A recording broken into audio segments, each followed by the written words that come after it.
de transformación. Seguramente esto ya lo han realizado en el transcurrir del curso. Vamos con lo que yo quiero presentarles a mi manera, fijando conceptos, ¿no? Entonces, la historia natural del cáncer de cuello uterino ya la conocen ustedes. Todo empieza con la infección por papilomavirus humano, la siguiente, que debe ingresar a la capa más basal del epitelio para poder hacer daño. Este ingreso se hace por microtraumas que se producen durante el acto sexual, la siguiente. Entonces, cuando el virus ingresa a la célula, la siguiente, va a presentarse lo que se llama ya la displasia leve, que son células de displasia en el tercio más basal del epitelio, con sus sinónimos que es NIC1 y LIE de bajo grado para la terminología de citología, la siguiente. Tenemos una displasia ya moderada cuando tenemos ya células de displasia hasta el tercio medio, la siguiente. Y un NIC3 o displasia severa, carcinoma in situ, cuando tenemos el compromiso de todo el epitelio, el grosor del epitelio. LIE de alto grado para la terminología de citología, la siguiente. Y una vez que está lleno ya pues de células de displasia, el siguiente paso es la ruptura de la membrana basal para iniciar el carcinoma invasor, la siguiente. Esta historia desde la infección por el virus hasta cáncer dura entre 10 a 20 años, por lo tanto no es una cosa que se presenta de la noche a la mañana y nos da una amplia ventana para hacer el diagnóstico de estas lesiones, la siguiente. Sabemos que las lesiones de bajo grado regresionan el 80% y por lo tanto pueden solamente observarse, la siguiente. En cambio, las lesiones de alto grado, la siguiente por favor. Las lesiones de alto grado, la regresión es mucho más baja, por lo tanto necesitamos dar algún tipo de tratamiento, la siguiente. Y que las armas que tenemos son la prevención secundaria a través del screening con Papa Nicolau y las alternativas que existen a Papa Nicolau, la siguiente. Podemos dar tratamiento al cáncer inicial y a lesiones de alto grado para curar a las pacientes. Es diferente proponer un tratamiento en pacientes que ya tienen cáncer, donde solamente se habla de probabilidad de curación, a dar un tratamiento a lesión precancerosa o un cáncer inicial, donde sí podemos hablar de curación, la siguiente. Y también ya tenemos armas de prevención primaria sobre lo cual seguramente han hablado, que es la vacunación y lo que es educación, la siguiente. Entonces, en este contexto, para la prevención secundaria tenemos el camino diagnóstico ideal, o podríamos poner más que ideal, el camino diagnóstico clásico, porque si bien es cierto es ideal, no es práctico para países en vías de desarrollo como nosotros. Pero hablando de lo que concierne al taller, el camino diagnóstico, ya saben ustedes, es el Papa Nicolau, la colposcopía y la biopsia. Por si acaso, la colposcopía no se hace como screening y tampoco se hace para evaluar en forma complementaria un Papa Nicolau. El objetivo de colposcopía es hacer la biopsia. Ese es el objetivo de colposcopía. Por lo tanto, si no tenemos una pinza de biopsia y tenemos el mejor colposcopio, no sirve de nada que hagamos la colposcopía. Estamos engañando a la gente.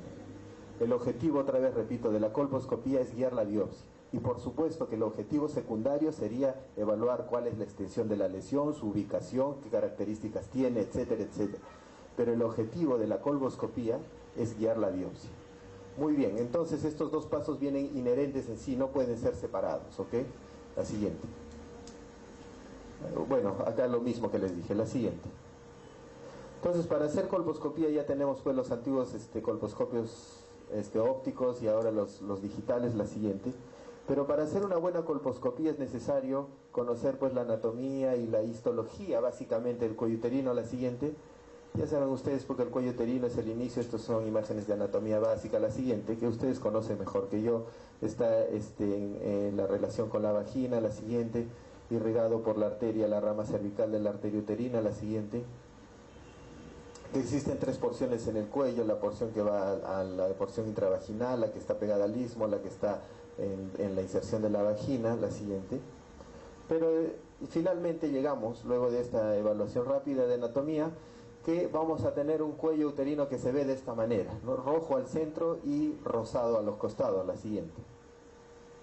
Entonces ya ustedes han hablado que esto que se ve rojo no es una herida, ¿verdad? Es un epitelio glandular, no existen las heridas en el cuello del útero.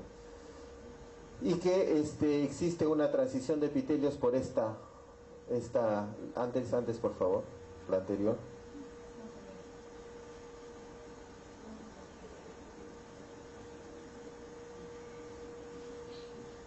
La flecha para atrás.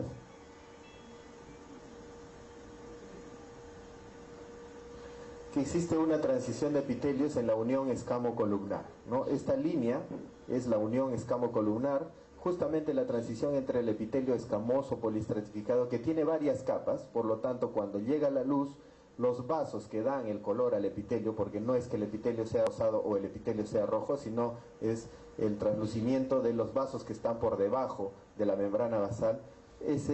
Las múltiples capas hacen que estos vasos no se vean tan rojos como en esta capa del epitelio glandular, que es de una sola capa, por lo tanto los vasos se van a ver más superficiales y el epitelio se va a ver más rojo. Entonces esa es la diferencia, no es que acá exista una herida, sino que es un epitelio más delgado. La siguiente. Entonces, lo primero que debemos ver en un cuello del útero es la unión escamo-columnar, que es esta línea que ustedes pueden ver acá, que se delimita. Vamos a hacer un poco práctica esta charla, viendo imágenes, ¿no? Y acá de este cuello podemos determinar que esta es pues la unión escamo-columnar, más o menos bordeada así, y que existen los dos tipos de epitelio. La siguiente, un cuello aparentemente normal.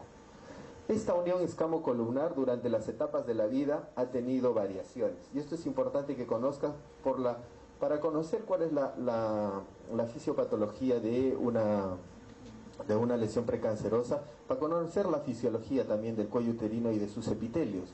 Entonces, en la recién nacida, la unión escamo-columnar está expuesta hacia afuera. ¿Y esto por qué? Por el influjo hormonal de la madre. Cuando una mujer ya es niña, antes de sus menstruaciones, la unión escamo-columnar se mete en el canal. En esta época no va a haber problema porque no son mujeres que veamos nosotros. Entonces empiezan las reglas y la unión escamo-columnar empieza a abrirse y se abre hacia afuera. Y es así como empieza la vida menstrual o la vida hormonal de la mujer, hasta la menopausia, donde de nuevo esta unión escamo-columnar se mete en el canal. Esta es la evolución en la vida de esta unión escamo-columnar. Entonces esta mujer, podemos decir que es una paciente joven que ha iniciado su ciclo o sus ciclos hormonales. Miren ustedes, esto es lo que llamamos nosotros ectropion, más en el labio anterior.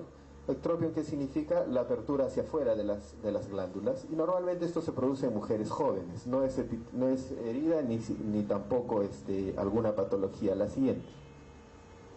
Y esto podría ser el cuello de esa misma mujer que en el transcurso de su vida ha hecho metaplasia escamosa y por lo tanto la unión escamo-columnar se ha ido yendo hacia el canal. La siguiente. Entonces, ¿qué sucede? La anterior, por favor, la anterior. Cuando empieza la vida hormonal de la mujer, existe un cambio importante, ¿no? Las hormonas hacen que el pH de la vagina cambie y se vuelva ácido. Esto producido además porque ingresan las bacterias, los lactobacilos, que van a producir ácido láctico y van a hacer el pH de la vagina y del cuello del útero ácido, justamente como medida de protección para que no entren otras bacterias, ¿verdad? Entonces este pH ácido es una agresión al cuello del útero. ¿Pueden ir un poco para atrás, por favor? Es una agresión al cuello del útero. Este cuello de una mujer que empezó su vida sexual, que empezó sus reglas, se hace ácido, empieza esa agresión de la acidez. Además ya empieza la vida sexual, y con la vida sexual vienen las infecciones, el coito, etcétera, y son agresiones que se van acumulando a este cuello del útero. Este epitelio, que es más grueso y como ustedes vieron que tenía varias capas, es resistente al pH ácido y es resistente, podríamos decir, a las infecciones. Pero este epitelio, que es más delgado, que es de una sola capa, no lo es. Por lo tanto, como todo, la naturaleza es sabia, hay un mecanismo de protección de este epitelio y se llama, lo que ustedes ya conocen, es metaplasia escamosa. La siguiente. La siguiente.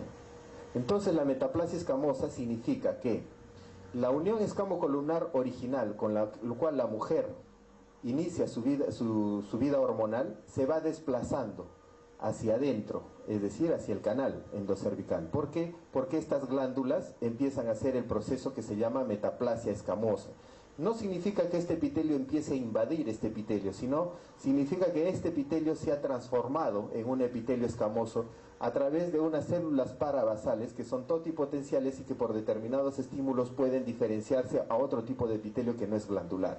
Entonces el crecimiento de este epitelio hacia adentro que es el proceso de metaplasia escamosa, que no es una enfermedad, sino es un proceso fisiológico en todas las mujeres, hace que se forme una nueva unión escamocolumnar, ya no la original, sino una nueva que avanzó, la siguiente. Por lo tanto, la zona de transformación es el espacio que hay entre la antigua y la nueva unión escamocolumnar.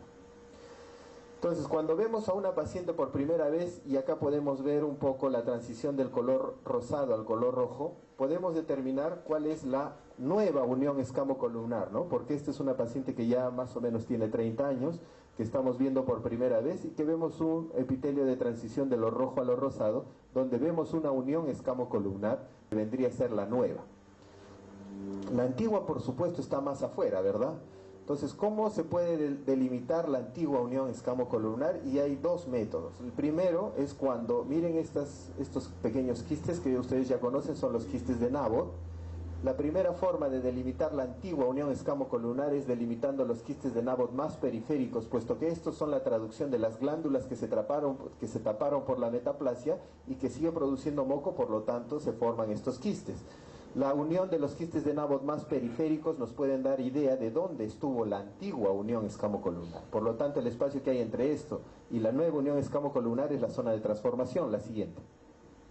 Y aquí podemos ver el quiste de Nabor, la siguiente, lo que yo les hablaba, la nueva unión escamocolumnar, la siguiente,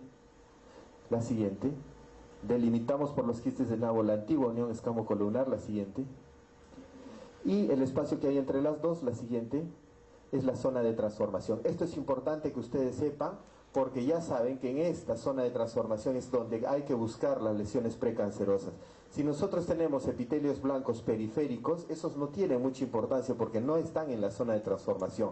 Esta es la zona que, debido a que tiene un recambio celular mayor, es donde el virus puede hacer daño y empezar un camino hacia el cáncer. La siguiente. Otro ejemplo es este para presentarles. Acá no hay ningún quiste de Nabor, pero la otra forma de saber cuál fue la antigua unión escamocolumnar, y esto es un poco más sutil, es un cambio de coloración muy sutil en el exocervix. Miren acá este cambio de coloración